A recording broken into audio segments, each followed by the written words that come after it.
नमस्कार दोस्तों, आपका स्वागत है हमारे चैनल पर।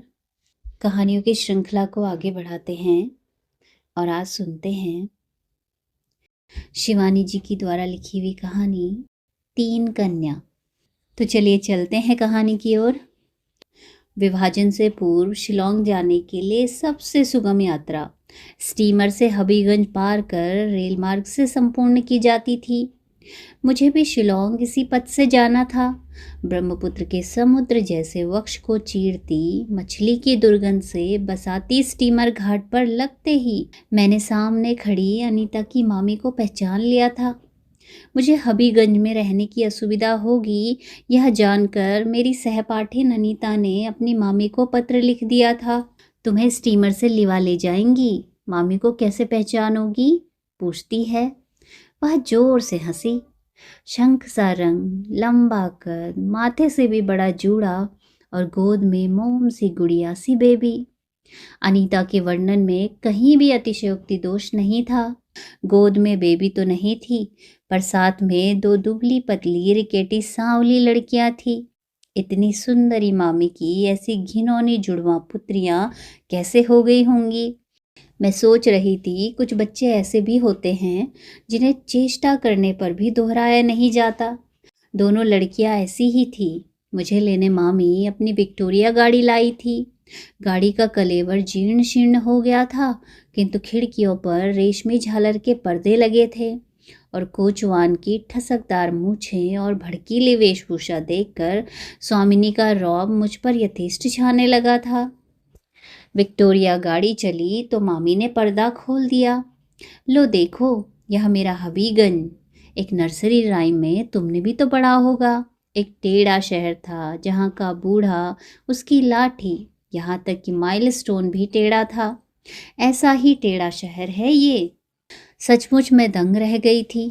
हर मकान की छत टेढ़ी, खिड़की टेढ़ी, द्वार भी टेढ़े और यहाँ तक कि पेड़ों के तने भी मुझे अजीब भूतहे से टेढ़े मेढ़े लग रहे थे।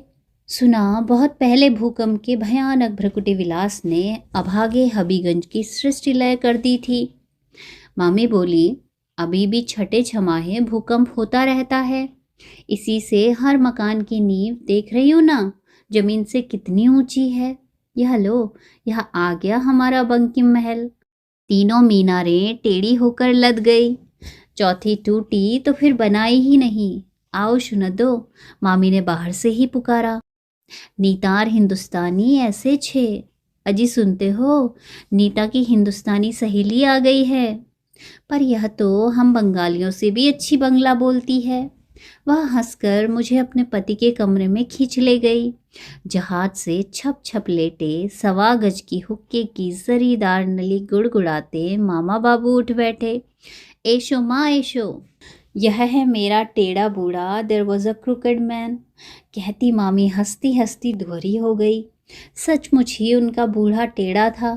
पक्षाघात से उसके दोनों पैर दो विभिन्न दिशाओं को तुड़े मुड़े थे और बड़ी बड़ी आंखें बैल किसी भावनाहीन फटी फटी बाहर को निकली और डरावनी भी लगती थी। नाक सुडौल और खडक की धार सी तीखी थी। मूछें और दाढ़ी बुंदेलखंडी रजवाड़ों की सज्जा से बीच में विभक्त कर कान तक उठाकर चिपकाई लगती थी। क्षण भर को मुझे लगा बूढ़ा नकली दाढ़ी मूछें लगाकर किसी सस्ती नौटंकी में अभिनय कर लौटा है। अप्सरा सी सुंदरी मामी और डाकू के से भयानक चेहरे वाला वह बूढ़ा। रात भर मुझे वहीं रहना था। न जाने कैसे अनजान भय की सिहरन मेरी रीढ़ की हड्डी से सरसराती नीचे ऊपर उतरने लगी। तुम आके देख, मैं भय पेछे गो। तुम्हें देखकर लड़की डर गई है जी, मामी ने हंसकर अपने पति से कहा। बूढ़ा देर तक हो कर हंसता रहा और हंसने से उसकी राम ढोल सी तोन थुल थुल करती हिलती जा रही थी। मामी का महल वास्तव में दर्शनीय था। दर्जनों नौकरानियां थी। कोई मछली काट रही है, कोई कमरे पोंछ रही है, कोई उनकी 2 काली मरघिन्नी लड़कियों को घुमा रही है। मामी ने बड़े यत्न से मुझे 2 दिन रखा। तीसरे दिन मैंने जाने की जिद की तो तुनक गई। वाह वाह, पहली बार ननिहाल आई हो, ऐसे कैसे जाओगी। ढाका की फूलदार साड़ी, नूतन गुड़ के संदेश, घर के नारियल का तेल और भी न जाने क्या क्या उपहार साथ में रखकर बड़े स्नेह से मामी ने विदा दी थी। गोदी की लड़की बेबी को साथ लेकर वह मुझे स्टेशन पहुंचाने गई थी। इसी मार्ग से लौटोगी, समझी? कहीं गुवाहाटी से होकर मत चली जाना, उन्होंने कहा था, पर मुझे फिर गुवाहाटी से होकर ही जाना पड़ा। मामी से एक कृतज्ञता पत्र की विदा लेकर मैं लौट आई थी। अचानक 20 बरस बाद उनसे ऐसे फिर मिलना होगा, सोची कौन सकता था। मेरे बंगले के सामने का चौराहा शायद प्रयाग का सबसे मुखर चौराहा है। एक सड़क सीधी संगम को चली जाती है। माघ मेले की इंद्रधनुषी भीड़ का संगम पहले इसी चौराहे पर होता है। काकरेजी का छोटा कसे पैंजना झमकाती बूंदे लल्लाएं, नाक की दाई बाई और हीरे की लौंगों के नन्हे सर्चलाइट जगमगाती, दक्षिणी तीर्थ यात्रियों से भरे तांगों का जुलूस दिन डूबने तक सड़क की रंगीनी बनाए रखता है। मेडिकल कॉलेज को जाती कतारबद्ध श्वेतांबरी नर्सों को देखकर कभी कभी दंग रह जाती हूँ। एक सा ठप्पा, एक सी हंसी और एक से जुड़े। लगता है एक ही नमूना पेटेंट करा दर्जनों परिचारिकाएं बनवा ली गई हैं। कभी कभी इमली को ताककर फेंका गया ढेला गलत निशाने पर बैठता है और देखते ही देखते उदंड स्कूल बालकों की बानर सेना मेरी खिड़की का शीशा चूर चूर कर देती है। ऐसे ही एक ढेले का शब्द सुनकर मैं बाहर निकली तो देखा ढेला खिड़की पर नहीं, रिक्शा पर जाती एक महिला के माथे पर लग गया है। रिक्शा वाला एक से एक चुनी गालियां दे रहा है और आसपास छोटी मोटी भीड़ जमने लगी। महिला बेहद घबराई लग रही थी। उनका छोटा सा रुमाल खून से रंग गया था। मुझे न जाने क्यों संभ्रांत महिला की अपदस्थता देखकर तरस आ गया। आइए ना, भीतर घाव धोकर डेटॉल लगाने से ठीक रहेगा, पास ही अस्पताल भी है, न हो तो ड्रेसिंग करवा लीजिएगा, मैंने कहा। भीड़ हट गई। महिला ने बड़ी कृतज्ञता से रुमाल हटाया और मैंने पहचान लिया। कुछ चेहरे ऐसे होते हैं जो 20 क्या 40 वर्ष तक भी इजिप्शियन मम्मी की भांति सुरक्षित रहते हैं। मामी का चेहरा भी शायद ऐसा ही था। चिकने चेहरे पर वयस की झुर्रियां नहीं पड़ी थी। स्वस्थ दांतों की मुस्कान अभी भी उतनी ही स्निग्ध थी। मैंने उन्हें पहचान लिया था, पर मुझे यह देखकर बड़ा आनंद आ रहा था कि उन्होंने अब तक मुझे नहीं पहचाना था। मैंने बड़े यत्न से आराम कुर्सी में लिटा दिया और घाव धोने लगी। इतना बदमाश है ये लेर का लोग, स्कूल जाएगा नहीं, खाली फाकी देगा और बदमाशी करेगा, उन्होंने कहा तो मुझे हंसी आई। मामी, पहचाना नहीं क्या? There was a crooked man. मामी ने मुझे गौर से देखा। ओ माँ, यही तो सोच रही थी मैं, कहाँ देखा है इस लड़की को। मामी मुझसे लिपट गई। अब मेरा टेढ़ा बूढ़ा कहाँ रह गया बेटी? रह गया है यह निगोड़ा टेढ़ा कपाल। आप यहाँ कब आई मामी? मैंने पूछा। फिर तो मामी ने मुझे कई समाचार दे दिए। अनीता एक सरदार से विवाह कर नाइजीरिया चली गई थी। मामा बाबू की मृत्यु के पश्चात अपने बंकिम महल और सैकड़ों बीघा जमीन बेच बाच मामी प्रयाग में बस गई थी। लड़कियां यहीं पढ़ लिख कर बड़ी हुई। बंगाल में उनका गुजारा नहीं हो सकता। पूड़ी पराठा खाना सीख गई हैं, अब क्या बंगाल की झाल मछली और पालकर का घंट खा पाएंगी। सोचा, एक से एक अच्छे बंगाली परिवार यूपी में बिखरे पड़े हैं, कहीं ना कहीं ठिकाने लगा दूंगी, पर कहाँ।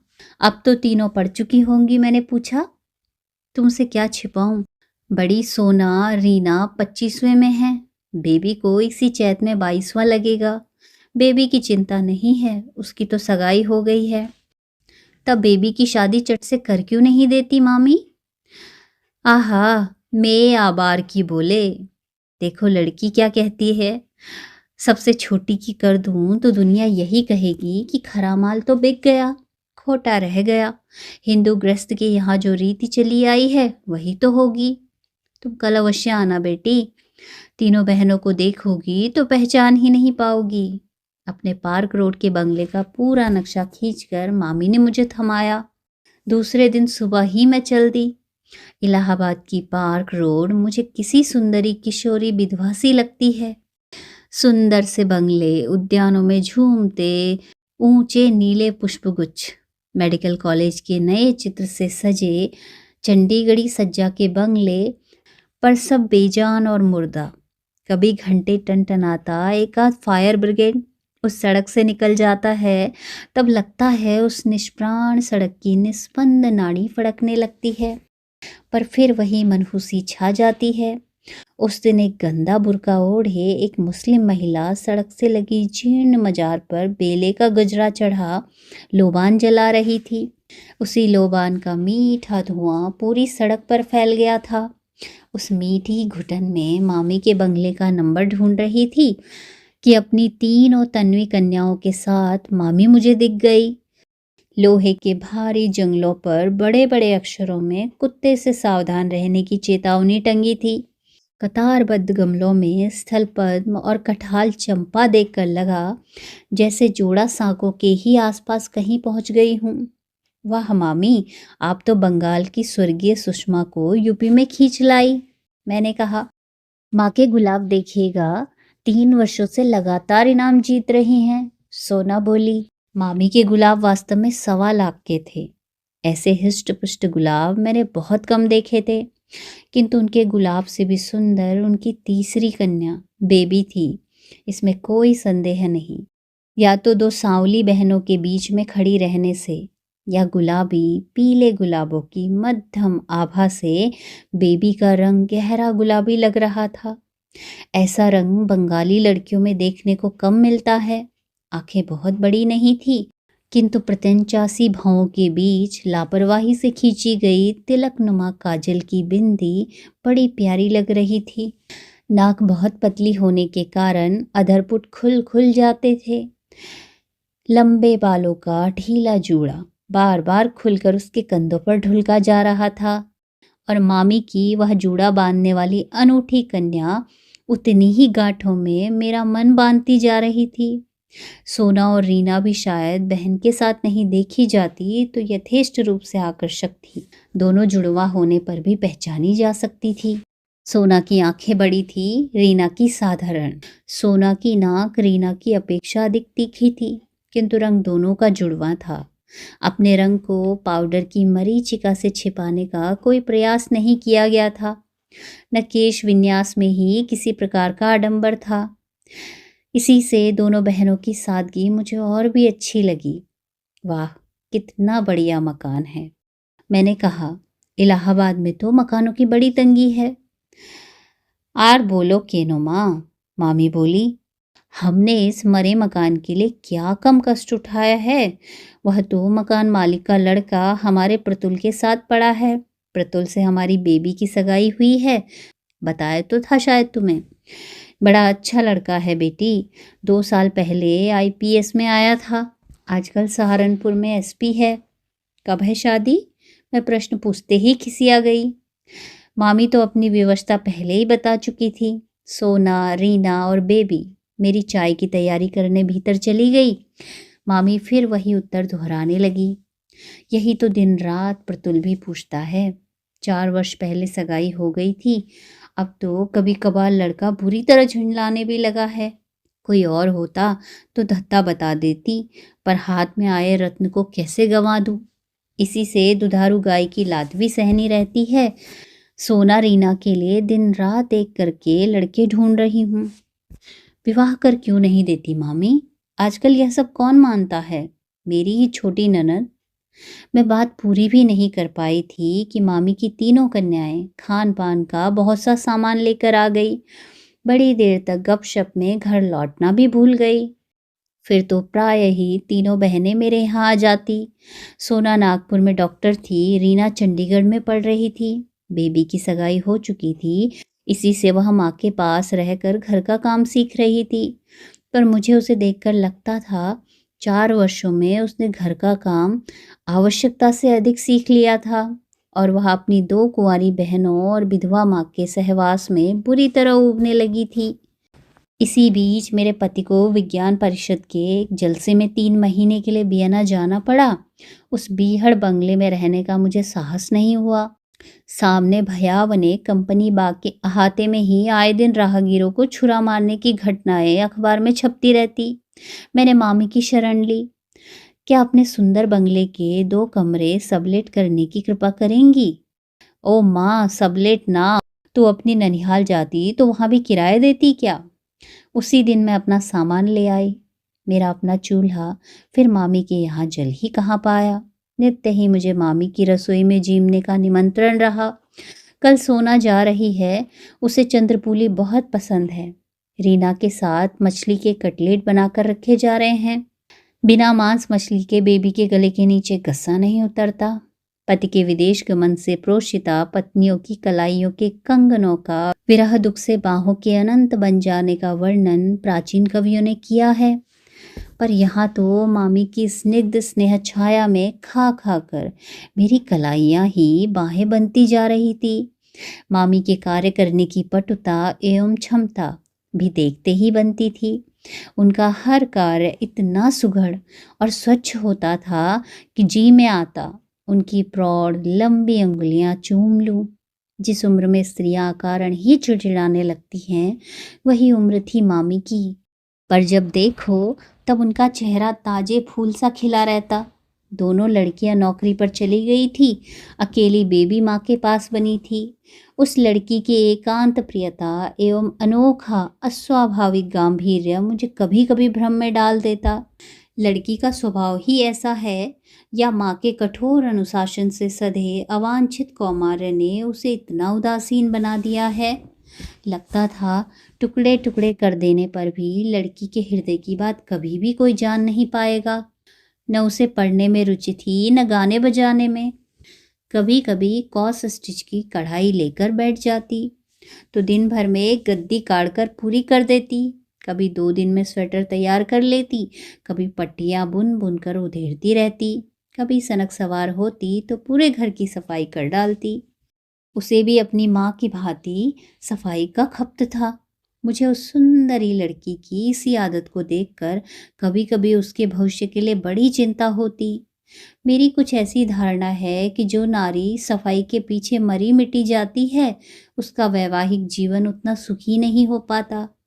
जिसका सारा समय यही सोचने में बीत जाता है कि उसकी पलंगों पर बिछे पलंग पोशों की समांतर रेखाओं का माप कितने इंच और कितने सेंटीमीटर की परिधि में बंधा रहना चाहिए, मेज पर सजी पुस्तकों की जिल्दों का रंग कैसे मैच किया जाए कि सुंदर लगे, या बक्स में साड़ियों की तह कैसे पिरामिड के स्तूपाकार गड्ढों में सजाई जाए। उसके पास अपनी गृहस्थी की मुख्य समस्याओं के मनन के लिए कभी कभी बहुत कम समय रह जाता है।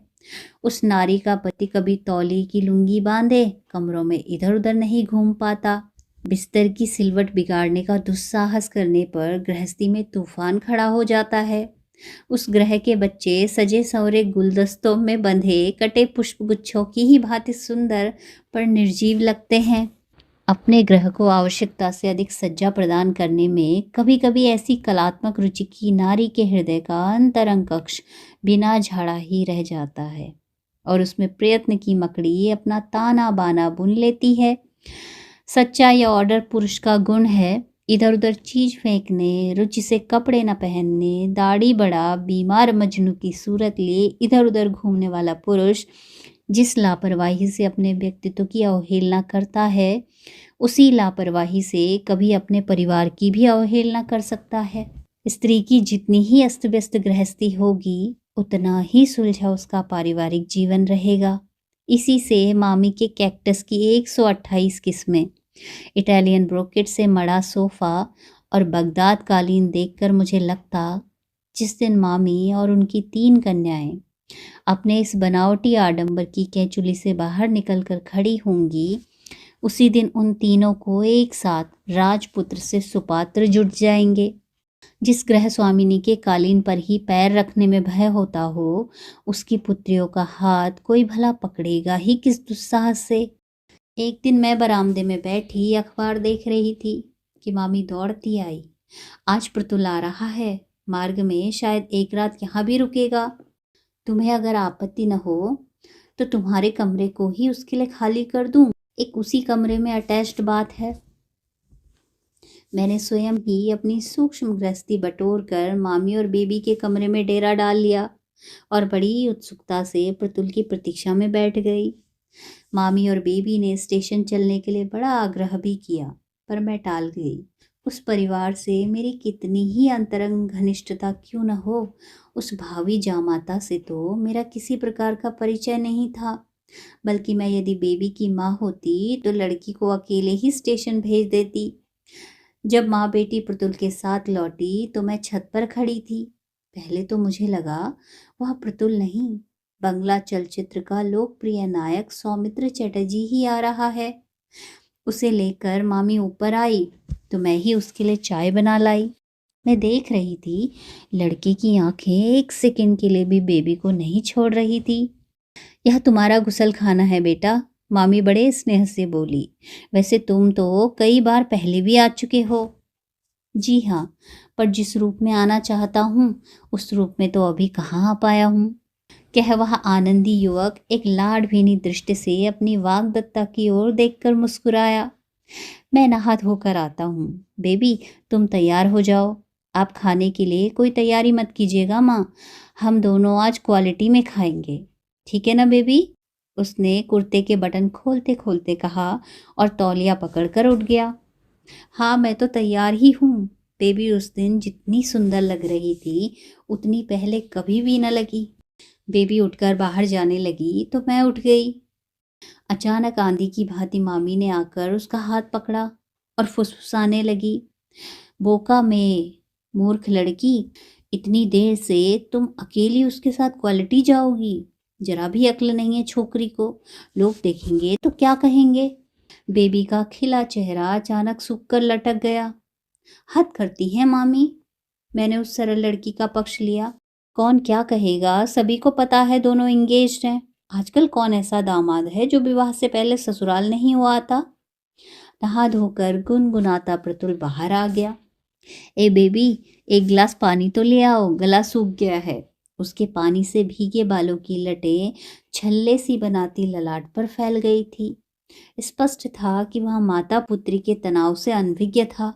वाह, आप तो अभी से बेचारी लड़की पर हुकूमत चलाने लगे। मैंने परिहास कर मामी को हंसाने की चेष्टा की, पर मामी नहीं हंसी। दोष क्या मेरा है? देखिए ना, 4 साल से ललाट पर मेरा रिजर्वेशन स्लिप लटकाए यह बेहया लड़की घूम रही है। बेबी पानी लेकर लौटी, किंतु जिस समझबूझ से पानी मंगाकर प्रतुल कमरे में चला गया था वह प्रयोजन सिद्ध नहीं हो पाया। प्यासे की प्यास बहुत गहरी थी। जलवाहिका के साथ साथ मामी भी कमरे में जम गई और देश की बिगड़ती खाद्यान्न स्थिति का लेखा जोखा देती भावी जामाता को बोर करने लगी। मैं अपने कमरे में सब सुन रही थी। मामी उन दोनों को एक क्षण के लिए भी एकांत का सुअवसर देने के मूड में नहीं थी। मुझे मन ही मन मामी की अल्प बुद्धि पर क्षोभ हो रहा था। जामाता कितना बढ़ गया है उसका उन्हें कोई ध्यान ही नहीं था। मैं तो उन्हें पहले भी कई बार समझा चुकी थी। लंबी सगाइयाँ विदेशियों को शोभा देती हैं, हम भारतीयों को नहीं। उनकी सगाई संयम की दुहाई नहीं मांगती, आदर्श के घेरे में नहीं बांधी जाती। इसी से उस सगाई को सुगमता से निभाया जा सकता है। पर संस्कार रज्जुबद्धा मामी की समझ में कुछ नहीं आया था। हुआ वही जो मुझे भय था। रात के 8 बजे, 9, 10, 11 सब एक एक कर बजते रहे, पर मामी बेबी के पीछे निरंतर छाया सी घूम रही थी। प्रतुल का कंठ स्वर क्रमशः ऊंचा होता जा रहा था। यह आपकी सरासर जाति है। बेबी मेरी वाग्दत्ता पत्नी है। मैं इसे जब चाहूं घुमाने ले जा सकता हूँ। सच पूछिए तो मैं इस लंबी सगाई से ऊब गया हूँ। पता नहीं कब आपकी गुणवंती कन्याओं का विवाह हो और कब मेरे इस नीरस क्यों का अंत हो। जितनी बार भी आया हूँ आपने यही असहयोग आंदोलन किया है। आज इस बात का फैसला करके रहूंगा। मामी ने उत्तर में पता नहीं क्या गुनगुन की कि लड़के का पारा एकदम ही चढ़ गया। तो जाइए, अपनी 3 कन्याओं का ढोल गले से बांध घूमती रहिए। मैं जा रहा हूँ, समझ लीजिए फिर कभी नहीं आऊँगा। एक बार फिर पूछता हूँ बेबी, चलोगे मेरे साथ घूमने? मैं अपने कमरे से चीख चीख कर उत्तर देना चाह रही थी, हाँ चलेगी प्रतुल, अवश्य चलेगी।